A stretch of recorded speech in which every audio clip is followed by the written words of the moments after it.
सोचो अंतरिक्ष में एक ऐसी जगह जहां जो चीज अंदर चली जाए वो रोशनी भी वापस नहीं आ पाती। उसी को ब्लैक होल कहते हैं। ब्लैक होल असल में क्या होता है?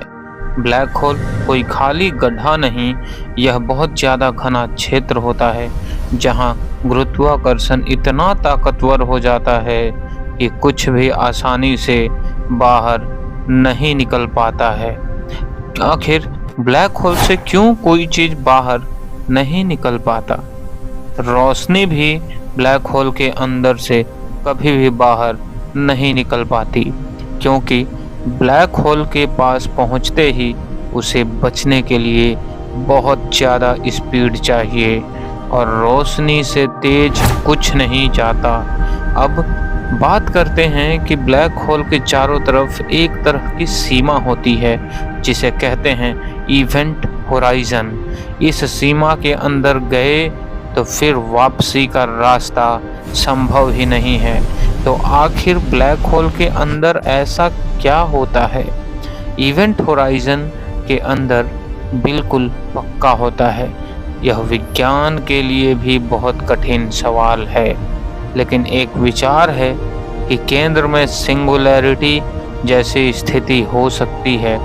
बहुत ज़्यादा घनत्व के कारण ऐसा होता है। तो ब्लैक होल आखिर बनता कैसे है दोस्तों? एक बहुत बड़ा तारा, एक मैसिव स्टार अपना ईंधन खत्म कर देता है तो वह खुद के गुरुत्वाकर्षण से ढह जाता है, कोलैप्स हो जाता है और कई मामलों में ब्लैक होल बन सकता है। कई बड़े तारों की मौत के समय एक जबरदस्त विस्फोट होता है जिसे सुपरनोवा कहते हैं और उसके बाद बचा हुआ कोर ब्लैक होल बन सकता है। तो सवाल है कि क्या हर तारे से ब्लैक होल बनता है? नहीं, कुछ तारों से न्यूट्रॉन स्टार बनता है, कुछ से वाइट ड्वार्फ। ब्लैक होल बनने के लिए तारे का द्रव्यमान बहुत ज़्यादा होना जरूरी होता है। ब्लैक होल आखिर दिखता क्यों नहीं है? ब्लैक होल खुद काला होता है क्योंकि वह रोशनी नहीं छोड़ता, लेकिन उसके आसपास जो धूल गैस घूमती है वो गर्म होकर बहुत तेज चमकती है। उसी से हमें संकेत मिलता है। ब्लैक होल के पास की गैस एक चक्री जैसी डिस्क बनाकर घूमती है जिसे कहते हैं एक्सेलरेशन डिस्क। घर्षण से बहुत गर्म होती है, इसीलिए एक्सक्रेशन डिस्क कहते हैं। ब्लैक होल के पास गुरुत्वाकर्षण अलग अलग दूरी पर अलग ताकत से खींचता है, इसलिए वस्तु लंबी खींच सकती है। इसे मजाकिया नाम दिया स्पैगेटिफिकेशन। यह वही खींचने वाला अंतर है जैसे समुद्र में ज्वार भाटा चांद की वजह से होता है, वैसे ही ब्लैक होल के पास यह बहुत ज़्यादा हो जाता है। इसीलिए इसे टाइडल फोर्स के कारण भी ऐसा होता है। ब्लैक होल के प्रकार की बात करें दोस्तों, तो ब्लैक होल मुख्य रूप से स्टेलर मास, सुपर मैसिव, इंटरमीडिएट, इन प्रकार के ब्लैक होल होते हैं। अब बात करते हैं कि आखिर स्टेलर मास ब्लैक होल क्या होता है। यह आमतौर पर बड़े तारों की मौत से बनता है और इसका द्रव्यमान कुछ सौर द्रव्यमान के आसपास होता है। सुपरमैसिव ब्लैक होल कहाँ होता है?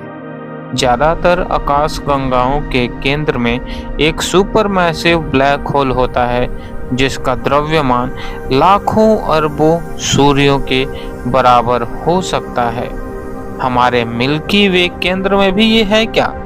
हाँ, हमारी आकाशगंगा के केंद्र में एक सुपर मैसिव ब्लैक होल है जिसे सैगिटेरियस ए कहा जाता है। ब्लैक होल सक्शन मशीन नहीं है। बहुत लोग सोचते हैं ब्लैक होल सब कुछ खींच लेता है, पर दूर से इसका गुरुत्वाकर्षण भी अन्य पिंडों जैसा व्यवहार करता है। खतरा तब है जब आप बहुत पास चले जाएं। अगर सूर्य ब्लैक होल बन जाए तो क्या होगा? अगर सूर्य को उसी द्रव्यमान के साथ ब्लैक होल बना दिया जाए तो पृथ्वी कक्ष में रह सकती है, लेकिन सूरज की रोशनी नहीं मिलेगी, इसलिए सब ठंडा हो जाएगा। ब्लैक होल का पता आखिर कैसे लगाते हैं? हम ब्लैक होल को सीधे नहीं देखते, लेकिन हम देखते हैं आसपास की गैस की चमक, तारों की तेज गति और एक्सरे रेडियो संकेत, गुरुत्वीय तरंगे, इन सब से हम लोग ब्लैक होल का पता लगाते हैं। तो आखिर स्टार ऑर्बिट से हम लोग कैसे पता लगाते हैं किसी ब्लैक होल का? अगर किसी क्षेत्र के आसपास तारे बहुत तेज और अजीब कक्षा में घूम रहे हों तो इसका मतलब वहां बहुत बड़ा अदृश्य द्रव्यमान हो सकता है। ब्लैक होल के पास गुरुत्वाकर्षण इतना होता है कि वह पीछे की रोशनी को मोड़ देता है, जिससे हमें छल्ला विकृत दृश्य दिख सकता है। इसी को कहते हैं ग्रेविटेशनल लेंसिंग। अब पहली फोटो आखिर ब्लैक होल की कैसे बनी? वैज्ञानिकों ने कई रेडियो टेलीस्कोप को जोड़कर पृथ्वी जितना बड़ा वर्चुअल टेलीस्कोप बनाया और ब्लैक होल के आसपास के चमकते डिस्क का शैडो पकड़ा। ब्लैक होल की फोटो में दिखता क्या है? वो काला हिस्सा खुद ब्लैक होल नहीं बल्कि उसका शैडो है, और आसपास का चमकीला हिस्सा गर्म गैस। बहुत ज्यादा गुरुत्वाकर्षण के पास समय धीमा चलता है। किसी दूर वाले को लगेगा आप स्लो हो गए, पर आपको अपने लिए सब नॉर्मल लगेगा। क्या ब्लैक होल के अंदर से वार्म होल है? यह एक पॉप कल्चर में लोकप्रिय है। वार्म होल का होना साबित नहीं है, यह ज्यादातर थ्योरेटिकल आइडिया है। हॉकिंग रेडिएशन क्या है? एक सिद्धांत के अनुसार ब्लैक होल बहुत धीमे धीमे ऊर्जा छोड़ सकता है, जिससे बहुत लंबे समय में वह घट भी सकता है। इसे हॉकिंग रेडिएशन कहा जाता है।